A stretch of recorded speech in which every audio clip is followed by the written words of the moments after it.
Today, I'm not here to bash football, but to protect its true spirit. And while doing so, I'll be raising my own opinions. I love the magic it brings, uniting nations and families together. However, there is an issue we cannot ignore. Corruption is creeping into the top ranks of FIFA, and it is surely unacceptable. Imagine a world where passion is replaced by greed and the pursuit for victory is nothing but a pawn in a sinister manipulation game. These corruptions are not happening in crime-ridden alleys, but it is happening in fancy boardrooms, and it is simply unacceptable. Today, I'm here to share my story of how I have lost faith in FIFA. My name is Keshav, and this is my story. In the vibrant year of 1904, change was in the air. Representatives from 7 nations gathered in Paris with one shared dream to create a global authority for football. Thus, these pioneers birthed FIFA on 1904 of May 21st, thus signing the founding charter which would shape football's destiny forever. From early rule changes to organizing international competitions, FIFA's growth was exponential. Over the next few years, FIFA had several presidents, but the most prominent was Sepp Blatter. Joseph Sepp Blatter is a Swiss dynamo who stormed into FIFA in the 70s, starting small and going up the ranks through roles like technical director and general secretary. The game changer moment? It was the FIFA presidential elections in 1988, which Sepp Blatter won because of his modern views and charisma. Blatter expanded the World Cup to become a global phenomenon, yet he faced firestorms of allegations of financial chaos, scandals and bribery and more other things. From the 70s to the tumultuous decades that followed, FIFA and Blatter's journey left an indelible mark on FIFA's history. Before we talk about what exactly happened with the 2022 World Cup, we should first understand how FIFA exactly is structured. So every country has these associations, and these associations are part of a continental federation that we just call the confederation. These confederations elect a number of members to be part of the FIFA Executive Committee, which consists of 24 members.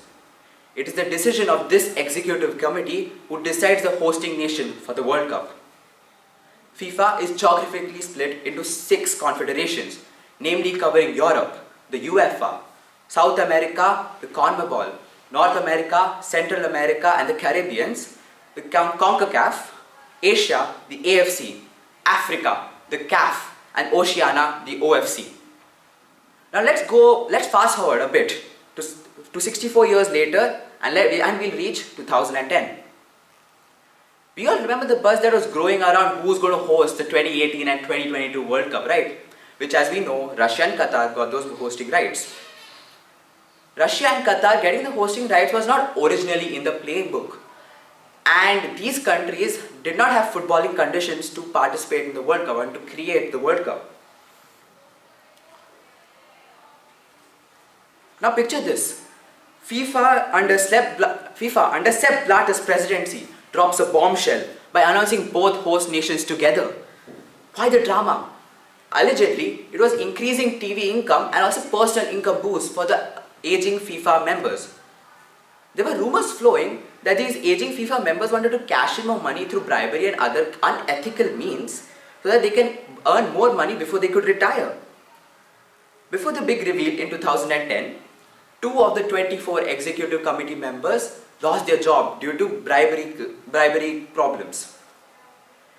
So leaving only 22 members left to vote, the odds were in favor of Qatar and Russia, and well, 2 days later, Russia and Qatar got the hosting rights for the World Cup, leaving everybody in the room utterly flabbergasted. This story is very, very crazy, and I will tell you what exactly happened. I have a story, and this story consists of 5 protagonists. 1. Mohammed bin Hammam, the ex-AFC president. Hassan Al-Thawadi, the Secretary General for the Qatar 2022 bid team. A whistleblower, the CONCACAF president and the Secretary General of the CONCACAF. This entire saga revolves around how Mohammed bin Hammam, a fellow Qatari, bribed several EXCO members in exchange for their votes. The first part of my story starts in UK. In a UK parliamentary inquiry, it was seen that the CONCACAF president demanded $4 million to create an education center from Mohammed bin Hammam. Further, the Sunday Times reported that the Cameroon and the Ivory Coast president allegedly were paid $1.5 million from Mohammed bin Hammam in exchange for their votes. Despite all three denying what happened, ex-FIFA officials confirmed the same. The whistleblower in my story plays a very interesting and an important role. She was part of the Qatar 2022 bid team, and she overheard conversations that were going on which included a $1.5 million transaction between Mohammed bin Hammam and the Cameroon and Ivory Coast presidents. Despite threats and dismissal, she courageously spoke out in an interview with the Sunday Times. The second part of my story comes straight out of a movie. It was a deal between Thailand and Qatar. Thailand felt that the gas prices were extremely high, so they struck out a deal with Qatar so that they can reduce the prices and Qatar would get a vote. Simple, right? But this was highly illegal. The third story was my most favorite because it was inspired by the French president. So the French president urged the UEFA president, the European president was a fellow Frenchman, to vote for Qatar. Why? Why would the French president say so? Well, it was practically a French affair. Qatar not only purchases Paris Saint-Germain, the pride of Paris, but also treats it like royalty with endless cash flows. Further, Qatar extends its relations with France. And after Qatar purchases the TV broadcasting rights for football in France. Qatar is making big money deals like it's the Black Friday sale. And it's surely unacceptable. These coincidental connections became a cheeky vote for Qatar. The fourth and final part of my story goes on like this. The CONCACAF, that is the Caribbean members, were invited to the Hyatt Regency Hotel in Port of Spain. And guess who played Santa? It was none other than Mohammed bin Hammam. But this wasn't your typical gift exchange. Puerto Rican Football Federation president and several other members were allegedly paid $40,000 in cash in exchange for their votes from Mohammed bin Hammam.